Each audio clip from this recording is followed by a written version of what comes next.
Hi everyone, welcome to prep सॉट। Previous lecture में हम बातें कर रहे थे इलेक्शन कमीशन ऑफ इंडिया यानी भारत के निर्वाचन आयोग के बारे में। और निर्वाचन आयोग में हमने जो है यहाँ से अभी हम स्टार्ट करेंगे powers and functions of election commission of India यानी भारत के निर्वाचन आयोग की शक्ति एवं कार्य क्या होते हैं। तो चलिए गाइस डिस्कस करते हैं क्या शक्ति एवं कार्य होती हैं पावर्स एंड फंक्शंस के बारे में। देखिए, पावर्स एंड फंक्शंस जो होती हैं इलेक्शन कमीशन ऑफ इंडिया की, ठीक है, तो सबसे पहले इसका कार्य होता है कि जो चुनाव मैंने बताए थे पहले आपके में भी, सभी चुनाव चाहे वो प्रेसिडेंट का हो, वाइस प्रेसिडेंट का हो या लेजिस्लेटिव सॉरी स्टेट लेजिस्लेचर का हो या पार्लियामेंट का हो, सभी को जो है डायरेक्शन और superintendence election commission of India की होती है। तो इसमें हम बात करते हैं then superintendent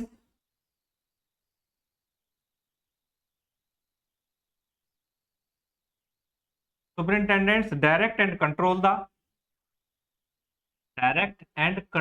the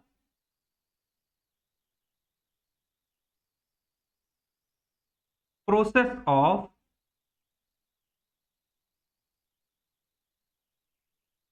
conducting election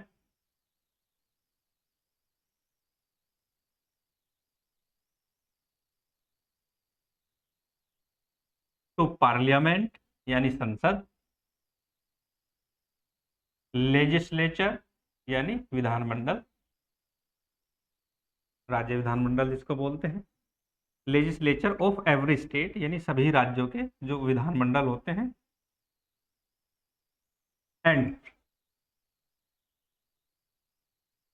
and to the office of president and vice president of India, तो पहला कर्तव्य तो यही होता है, पहला जो शक्ति होती है इसके पास, इनकी पूरी सुपरिटेंडेंसी डायरेक्ट एंड कंट्रोल जो है इलेक्शन कमीशन ऑफ इंडिया के हाथ में होता है, पार्लियामेंट, लेजिस्लेचर, प्रेसिडेंट और वाइस प्रेसिडेंट के इलेक्शंस का। ठीक है, आगे अगर हम बात करते हैं साथ ही क्या होता है, ये डिसाइड करता है शेड्यूल, इलेक्शन का शेड्यूल क्या होगा। तो to decide the schedule of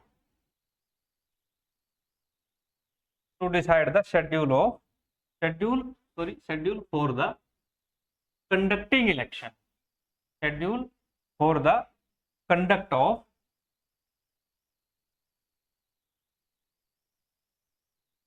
periodic यानी समय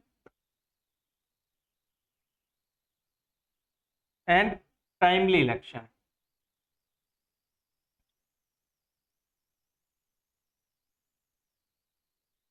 दूसरा कार्य इसका ये होता है, उसकी जो है शेड्यूल तैयार करना, उसका पीरियड बताना और टाइमली इलेक्शन कराना, समय पे चुनाव कराना, ये डिसाइड करने का कार्य किसका होता है, इलेक्शन कमीशन ऑफ इंडिया का होता है। ठीक है, साथ ही क्या करता है कि जो मतदाता सूची होती है उसको प्रिपेयर करता है, जो इलेक्टोरल रोल होता है आपका, तो इट प्रिपेयर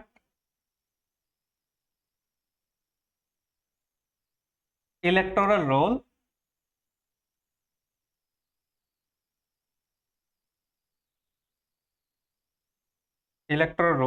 issued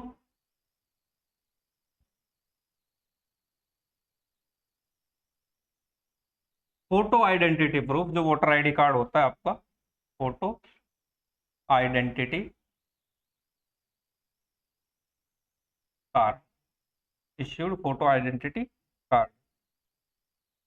ठीक है, electoral rolls issued photo identity card, और इसको जो है ना शॉर्ट में हम क्या बोलते हैं, ईपीआईसी। ठीक है, इसको जो है प्रिपेयर करने का कार्य इलेक्शन कमीशन ऑफ इंडिया का ही होता है, भारत निर्वाचन आयोग का होता है। ये आपका वोटर आईडी कार्ड, मतदाता सूची, ये सभी कार्य इलेक्शन कमीशन ऑफ इंडिया करता है। ठीक है, चलिए नेक्स्ट है इट ग्रांट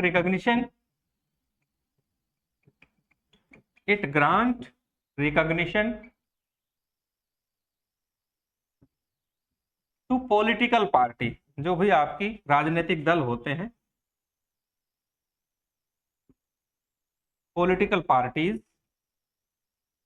ठीक है, तो ये जो है पॉलिटिकल पार्टीज को रिकॉग्निशन ग्रांट करता है, साथ ही क्या करता है, उनको सिंबल भी अलॉट करता है, एंड अलॉट जो चुनाव चिन्ह होते हैं, and a lot the election symbol, साथ ही क्या करता है, इलेक्शन सिंबल अलॉट करता है आपका इलेक्शन सिंबल टू देम। जो पॉलिटिकल पार्टीज होती हैं उनको जो है पॉलिटिकल पार्टीज को जो है रजिस्टर्ड करता है और उनको जो है रिकॉग्निशन ग्रांट करता है। साथ ही क्या करता है, पॉलिटिकल पार्टीज को जो इलेक्शन सिंबल चुनाव चिन्ह होता है उसको अलॉट करने का कार्य भी इलेक्शन कमीशन ऑफ इंडिया का ही होता है। साथ ही दोस्तों क्या करता है election commission, it sets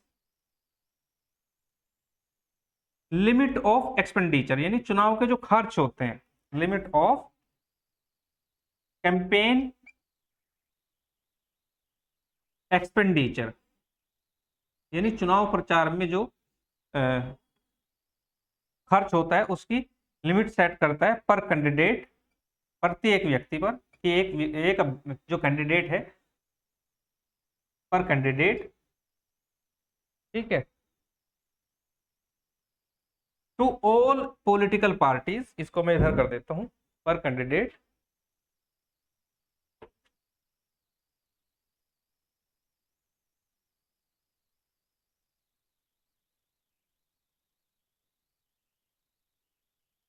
to all political parties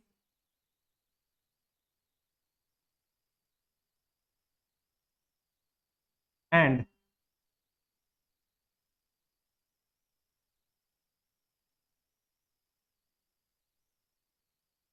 and also monitor the same, और उसको मॉनिटर करने का कार्य भी इलेक्शन कमीशन ऑफ इंडिया का ही होता है। तो इलेक्शन कमीशन ऑफ इंडिया का ये भी कार्य होता है, जो प्रत्येक जो उम्मीदवार होता है, एक उम्मीदवार का कितना खर्च होना चाहिए इलेक्शन कैंपेन में, ये भी कार्य इलेक्शन कमीशन ऑफ इंडिया का ही होता है। तो ये आपने ध्यान रखना है। साथ ही ये क्या करता है, आपका जो इलेक्शन कमीशन ऑफ इंडिया होता है, ये मॉडल कोड ऑफ कंडक्ट जो है ना इलेक्शन में इश्यू करता है, यानी जो नागरिक आचार संहिता होती है, सामान्य आचार संहिता जो होती है उसको लागू करता है। तो ये जो है कार्य होते हैं sorry election commission of India के। तो ये यहीं पे हमारा खत्म हो जाता है इलेक्शन कमीशन ऑफ इंडिया। अब हम नेक्स्ट जो हमारा कॉन्स्टिट्यूशनल बॉडी है उसके बारे में डिस्कस करते हैं। इसको मिटा देते हैं।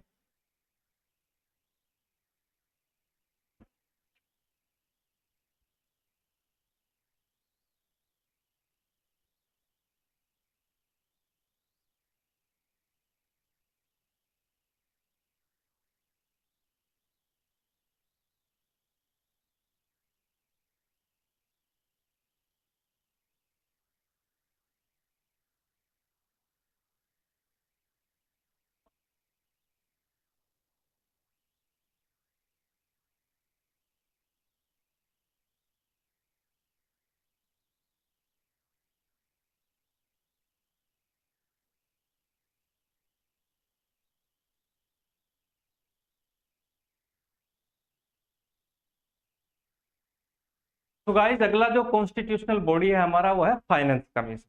तो चलिए अब बातें करते हैं फाइनेंस कमीशन पे। वित्त आयोग जिसे कहते हैं, फाइनेंस कमीशन, वित्त आयोग, ठीक है।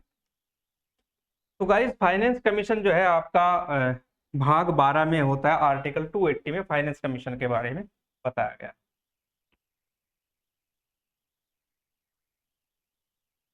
गाइस कॉन्स्टिट्यूशन का जो भाग 12 है उसमें आर्टिकल 280 क्या है, अब कहता है आपको कि भारत में एक वित्त आयोग होगा,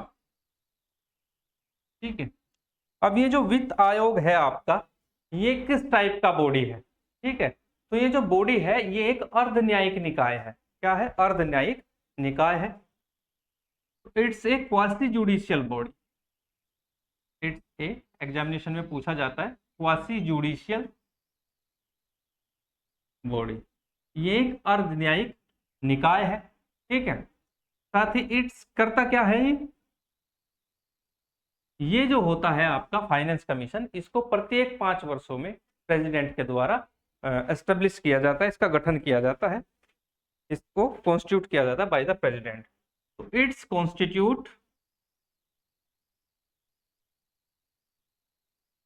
constitute by the president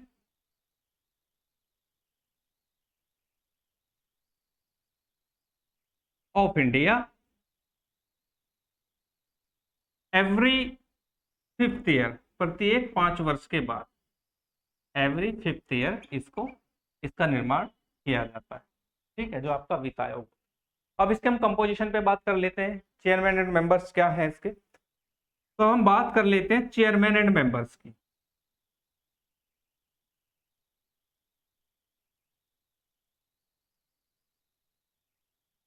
okay, तो द फाइनेंस कमीशन, मैं शॉर्ट में एफसी लिख देता हूं, the finance commission consist of A chairman, इसका एक चेयरमैन होगा, एक अध्यक्ष होगा, एंड 4 अदर मेंबर्स, और 4 अन्य सदस्य इसके होते हैं, अदर मेंबर्स। ठीक है, to appoint by the president, और राष्ट्रपति द्वारा इनको नियुक्त किया जाएगा, अपॉइंट बाय द प्रेसिडेंट। ठीक है, तो राष्ट्रपति क्या करेगा, इनको नियुक्त करेगा। अब क्या होता है कि जो चेयरमैन होता है उसको एक्सपीरियंस होना चाहिए पब्लिक अफेयर्स का, यानी लोक मामलों का, उसके पास एक क्वालिफिकेशन होना चाहिए। तो the chairman should be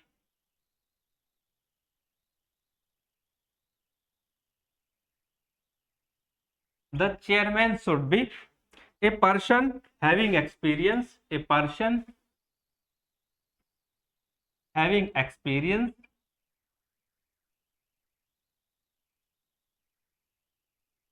in public affairs, लोक मामलों का उसको अनुभव होना चाहिए, पब्लिक अफेयर्स। ओके, तो गाइस जो भी चेयरमैन होगा उसके पास लोक मामलों का अनुभव होना चाहिए, तभी वो चेयरमैन माना जाएगा। फंक्शन, कार्य क्या करता है, क्यों इसके निर्माण की आवश्यकता पड़ती है, वो हम फंक्शन में समझेंगे। देखिए ये करता क्या है, ये डिस्ट्रीब्यूट करता है, जो हमारा रेवेन्यू आता है उसको डिस्ट्रीब्यूट करने का कार्य करता है। तो the distribution of the net proceeds, the distribution of the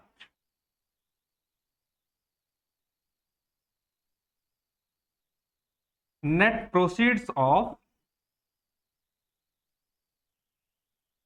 taxes, जो हमारे टैक्सेस हैं, टैक्सेस एज ए रेवेन्यू हमारे पास आते हैं, taxes to be shared by, sorry shared between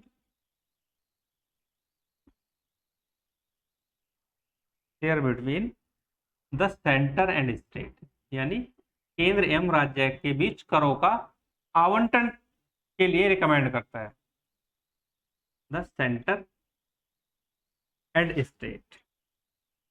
तो जो मुख्य कार्य होता है वित्त आयोग का, मुख्य कार्य वित्त आयोग का ही होता है कि ये क्या करता है, ये प्रोसीजर बताता है करों के डिस्ट्रीब्यूशन का सेंटर और स्टेट के बीच में। तो ये फाइनेंस कमीशन का मुख्य कार्य होता है।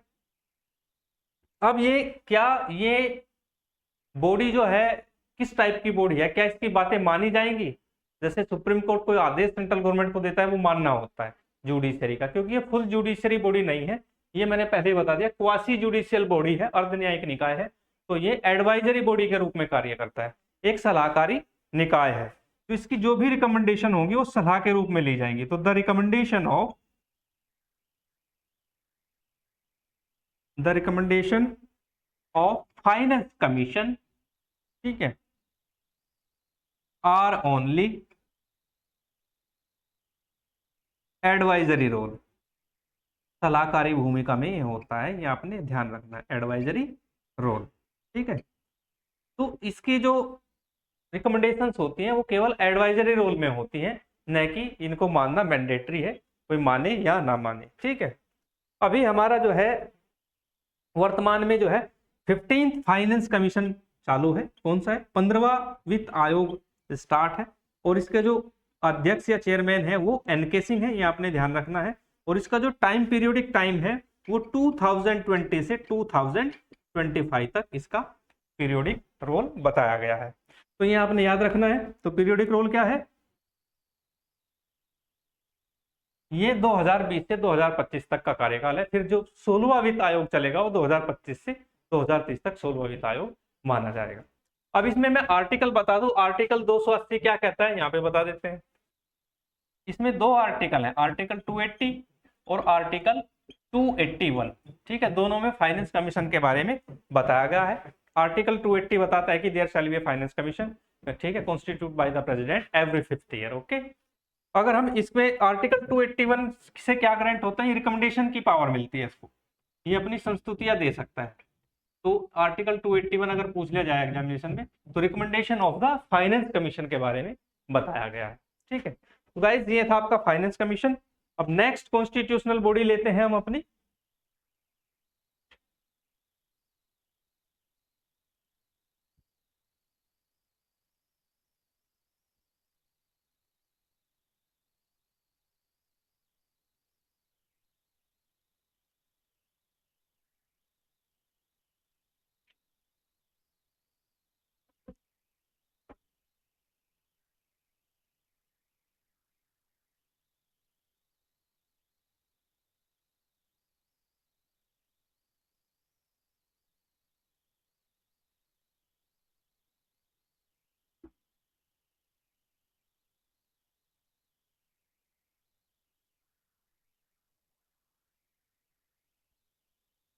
नेक्स्ट है आपका national commission for schedule cast.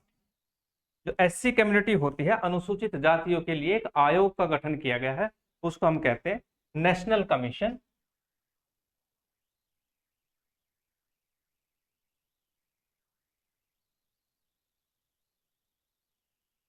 For schedule cast, SC जिसको हम बोलते हैं। ठीक है, अनुसूचित जातियों के लिए आयोग होता है।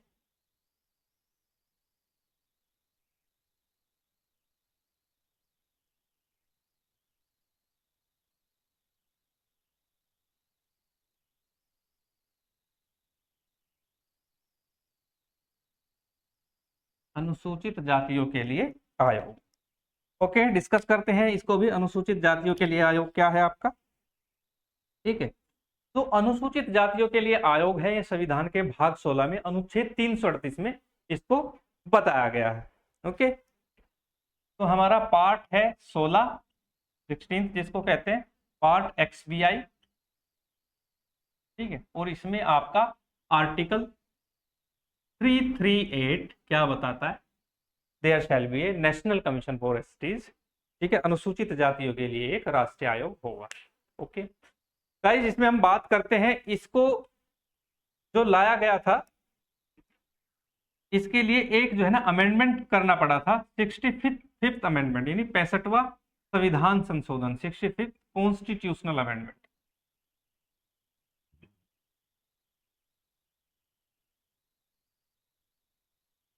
अमेंडमेंट एक्ट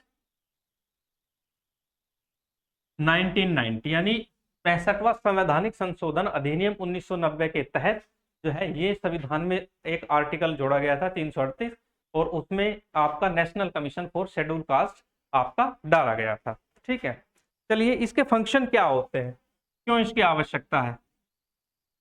एक्चुअल में जो शेड्यूल क्लासेस होती हैं, उनके हितों को प्रिजर्व करने के लिए, उनको संरक्षण देने के लिए ये आयोग बनाया गया है। जो शेड्यूल कास्ट होती हैं, अगर उनके हितों या अधिकारों का कहीं भी जो है वोलेशन होता है, तो ये फिर अपना काम करता है बाद में। ठीक है, साथ ही क्या करता है, to investigate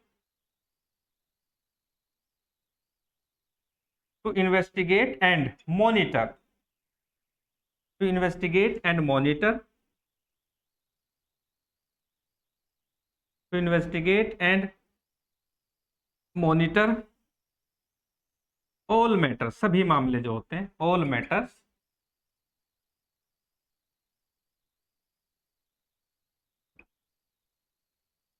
relating to the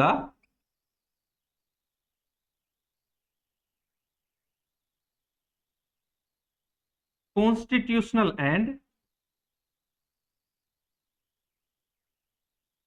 legal safeguard. ठीक है, लीगल सेफगार्ड, तो ये जो है संवैधानिक और वैधानिक,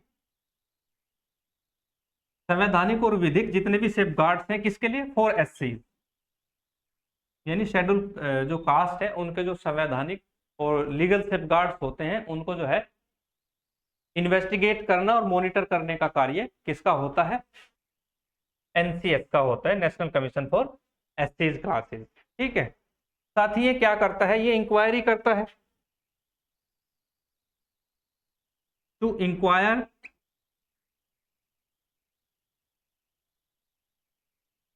into specific complaints.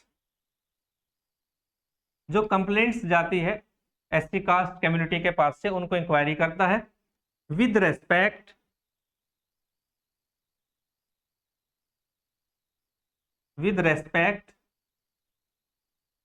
To deprivation of rights, deprivation of rights, deprivation of rights and safeguard of the SCs, and safeguard of the SCs। ठीक है। तो ये इंक्वायरी करता है उनके डेप्रीविएशन के लिए और सेफगार्ड्स के लिए, जो भी उनके डेप्रीविएशन होता है और उनके राइट्स होते हैं उनको करने के लिए ये कार्य करता है सीज कम्युनिटीज के लिए। ठीक है। साथ ही ये क्या करता है, और इन सभी मामलों में, ठीक है, इन सच मैटर्स, ऐसे जितने भी मैटर्स होते हैं, the commission have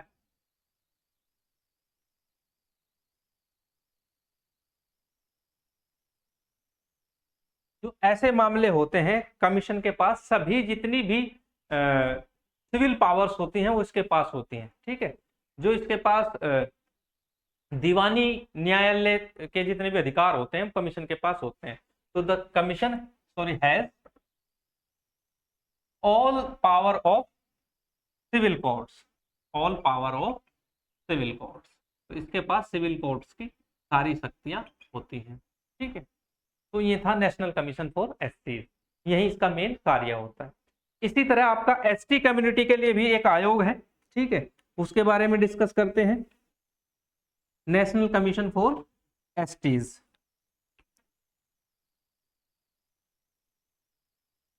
national commission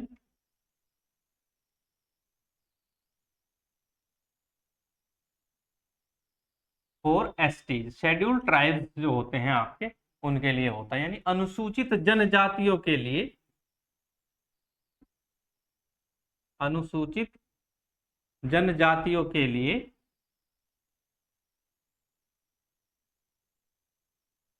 आयोग। तो इनका भी एक आयोग होता है। ठीक है। तो जैसे एससी कम्युनिटी का आयोग होता है, ऐसे शेड्यूल जो ट्राइब्स होते हैं उनका भी अपना आयोग होता है, अनुसूचित जाति, अनुसूचित जनजातियां जो होती हैं होता है। ठीक है। अगर हम बातें करें तो ये आपका ये भी जो है ये पार्ट 16 में आता है, पार्ट 16। ठीक है। और इसके लिए अलग से आर्टिकल 338 ए डाला गया है, क्या 338 ए आर्टिकल में जो है एनसी एसटीज के बारे में बताया गया, नेशनल कमीशन फॉर एसटीज के बारे में बताया गया। ठीक है। अगर अमेंडमेंट की बात करें तो यही इसी अमेंडमेंट के थ्रू इसको भी जोड़ा गया था, 65th कॉन्स्टिट्यूशनल अमेंडमेंट,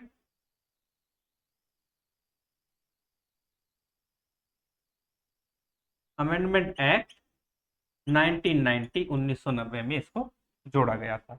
अगर हम बात फंक्शन की करें, इसके फंक्शन सेम एज एसटीज के जो फंक्शन है ऐसे ही होते हैं, तो same as NCs, national commission for एनसीएसटीज,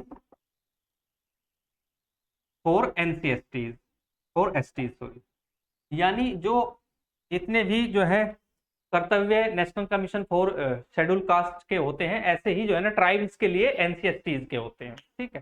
तो बिल्कुल हूबहू ये ऐसा ही है, इसमें जो भी चीजें हैं वो ऐसी हैं, केवल आपको आर्टिकल बिल्कुल अलग हो जाता है, आर्टिकल 338 अलग से पढ़ने की आवश्यकता है।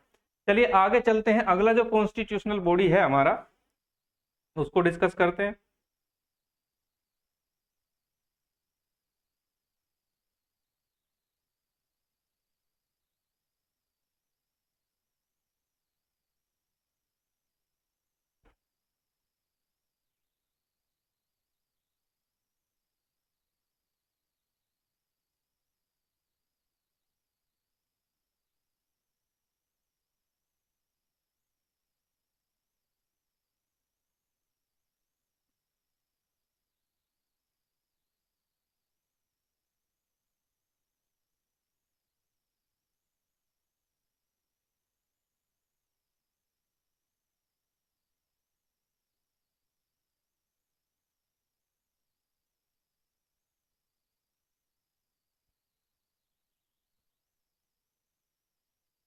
अब गाइस नेक्स्ट कॉन्स्टिट्यूशनल बॉडी हमारा आता है कैग।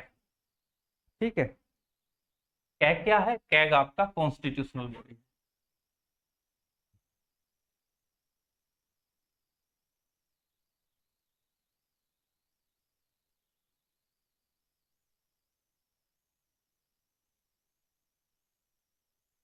कंट्रोलर ऑडिटर जनरल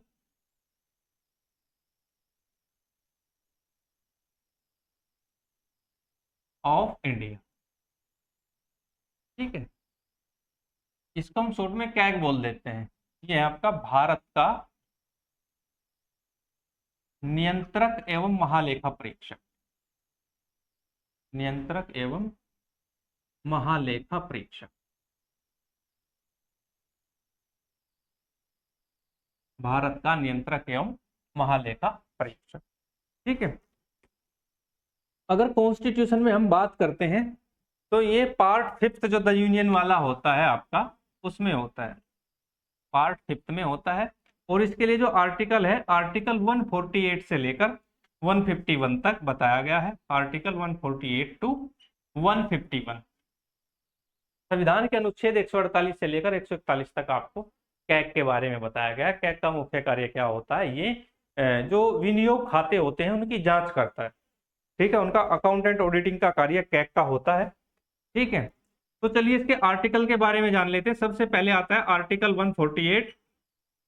ठीक है, आर्टिकल 148 क्या कहता है? तो आर्टिकल 148 कहता है कि there shall be a controller auditor general. भारत में एक नियंत्रक एवं महालेखा परीक्षक होगा। तो there shall be a controller auditor general, short में लिख दिया हमने कैग। तो there shall be a CAG.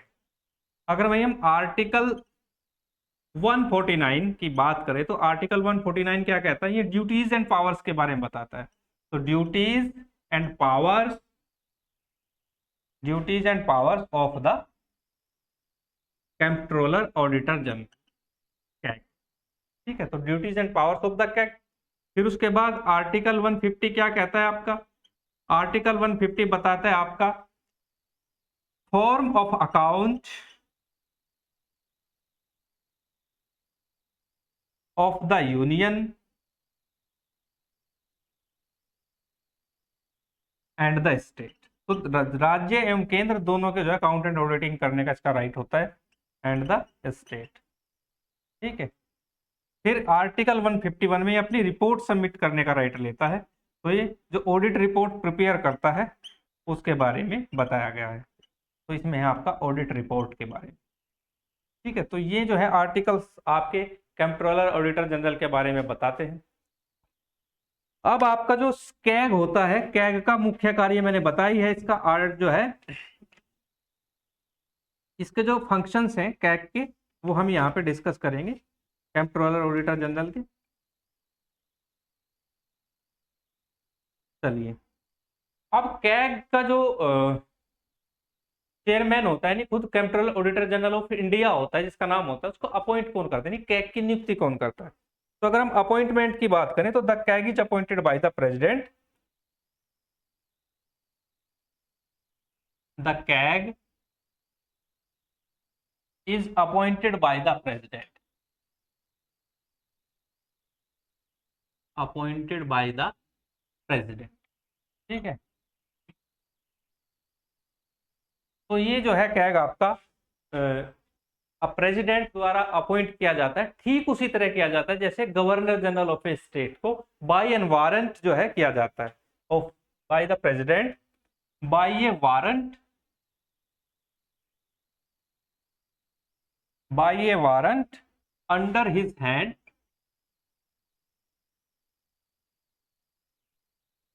Bye a warrant under his hand and seal. ऐसे ही मैंने बताया था गवर्नर ऑफ स्टेट को जो है अपॉइंट किया जाता है प्रेसिडेंट के द्वारा। बट इसका क्या है कि इसका जो कार्यकाल है वो सुरक्षित है। ठीक है, क्या होता है? इसका कार्यकाल सुरक्षित होता है, टेन्योर इसका जो है सिक्योर है। तो इसमें लिखेंगे but his tenure, but his tenure is secure. तो टेन्योर सिक्योर रहता है इसका, किसका? कैग का। गवर्नर जनरल ऑफ इंडिया का टेन्योर सिक्योर नहीं होता, वो राष्ट्रपति के जो है ना प्लेजर पर रहता है, राष्ट्रपति उसको जब चाहे पद से हटा सकता है। तो he does not hold his office, he does not hold his office, he does not hold his office till the pleasure of the president, till the pleasure of the president। देखिए प्रेसिडेंट के प्रसाद पर्यंत पद धारण नहीं करता है, इसका जो टेन्योर होता है वो सिक्योर होता है, लेकिन इसको रिमूव किया जा सकता है। तो रिमूव करने के लिए क्या करना पड़ेगा इसको, तो ही कैन बी रिमूव, किया जा सकता है रिमूव भी, he can be removed by the president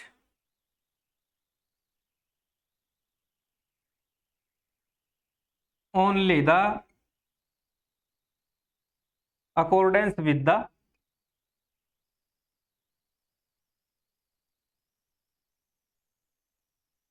accordance with the procedure mention in the constitution, जो भी संविधान में प्रोसीजर मेंशन हो, मेंशन इन द कॉन्स्टिट्यूशन, इसको हटाया जा सकता है। ठीक है, ऐसे नहीं जैसे गवर्नर को राष्ट्रपति कभी भी हटा सकता है, उसका ट्रांसफर कर देता है किसी भी स्टेट में, इसको अगर ये जो है ना प्रेसिडेंट द्वारा तभी हटाया जा सकता है जो कॉन्स्टिट्यूशन में प्रोसीजर मेंशन किया गया हो या कोई वोलेशन करता हो, इसको हटाया नहीं जा सकता, इसका टेन्योर सिक्योर रहता है। ओके, अब हम बात करते हैं ड्यूटीज एंड फंक्शंस की। कैग की जो ड्यूटीज एंड फंक्शंस होते हैं उसको हम यहाँ पे डिस्कस कर लेते हैं।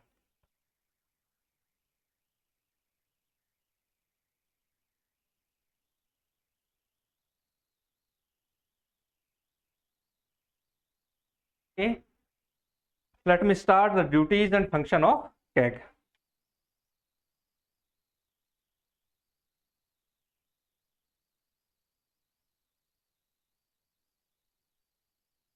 Duties and function.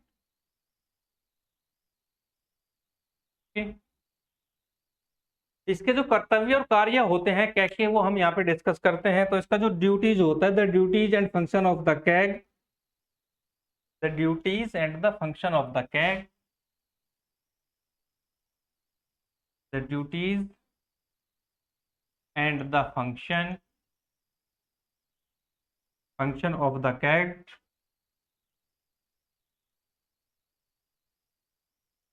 कैग माने controller auditor general of India, यहाँ पे मैं शॉर्ट फॉर्म लिख रहा हूं। As laid down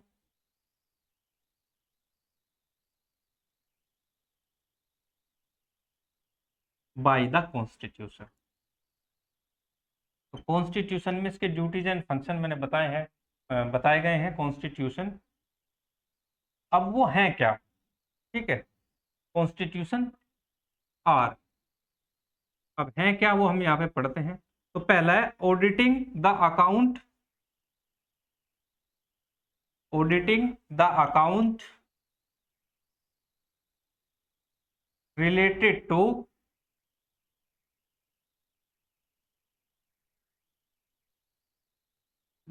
to all expenditure, जब भी सभी जो खर्च होते हैं, all expenditure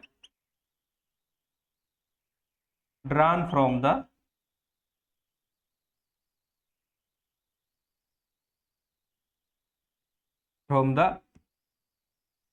consolidated fund, consolidated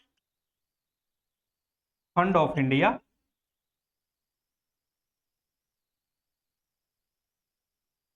every state, consolidated fund of India और consolidated fund of India every state, यानी स्टेट का consolidated fund जो होगा, every union territory, every union territory। ठीक है, तो ये इसका कार्य होता है, जो भी यूनियन टेरिटरी का, चाहे कंसोलिडेटेड फंड हो या स्टेट का हो या इंडिया का हो यानी यूनियन का हो, ठीक है, तो सभी का जो है ये जो ऑल एक्सपेंडिचर होते हैं उनको ऑडिटिंग एंड अकाउंट का कार्य, ऑडिटिंग ऑफ द अकाउंट जो होते हैं उनके ऑडिटिंग का कार्य, मुख्य कार्य ये होता है। अभी वर्तमान में जो है आपके श्री गिरीश चंद्र मुर्मू जो है, श्री गिरीश चंद्र मुर्मू आपके कैग हैं, यानी controller auditor general of India है। तो श्री गिरीश चंद्र मुर्मू क्या है, वो आपके controller auditor general of India है।